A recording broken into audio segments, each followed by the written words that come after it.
Another day, another basketball stories na naman ang pagkikwentuhan natin. At ngayon nga, yung pag-uusapan natin ang balitang may magbabalik nga daw sa Los Angeles Lakers. At ang balitang magkakampyon na nga daw ang Golden State Warriors. Matapos nga na matalo ang Lakers sa kanilang game kahapon laban sa Golden State Warriors, ay magkakaroon na nga ang kanilang team ng 6 na araw na pahinga at bakasyon bago sila sumabak ulit sa kanilang susunod na game sa kanilang magiging rematch kontra sa Golden State Warriors.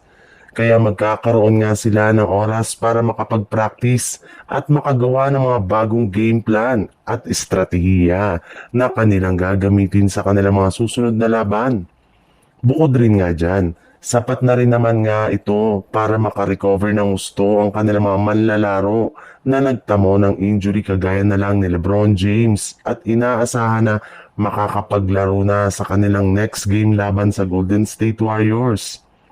Malaki na rin naman nga ang tsansa na makapaglaro na rin naman dito ang isa pa nilang superstar na si Luka Doncic na kasalukuyang pinapakondisyon na ang kanyang pangangatawan ngayon. Kaya hindi na nga daw malabo na makumpleto na ang lineup ng Lakers sa kanilang susunod na laban sa preseason. Sa ibang balita naman, napatunayan na nga ng Golden State Warriors na nag-improve na ang kanilang lineup ngayong matapos ang kanilang mga ginawang move at kinuha na ng bagong manlalaro ng nagdaang linggo. Kahit man nga majority sa kanilang mga players ay veterano at matanda na, ay kayang-kaya pa rin nga nila makipagsabayan laban sa mga batang team.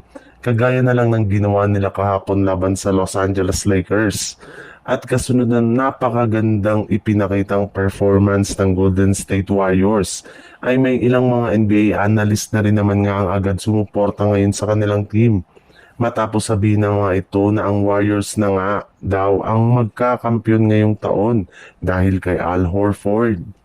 Si Horford na rin naman nga ang nakikita nilang huling piyesa na magbibigay sa Golden State Warriors ng tsansa para makapag-compete muli sa NBA Finals at makuha ang titulo sa darating na June. Naipakita na rin naman nga na napakalaki ng impact ni Horford sa Golden State Warriors sa lahat ng aspeto ng game para rebounding, pag-box out, inside defense, perimeter defense, shooting sa 3-point line at mid-range at higit sa lahat ang pagsasalaksak sa ilalim ng basket.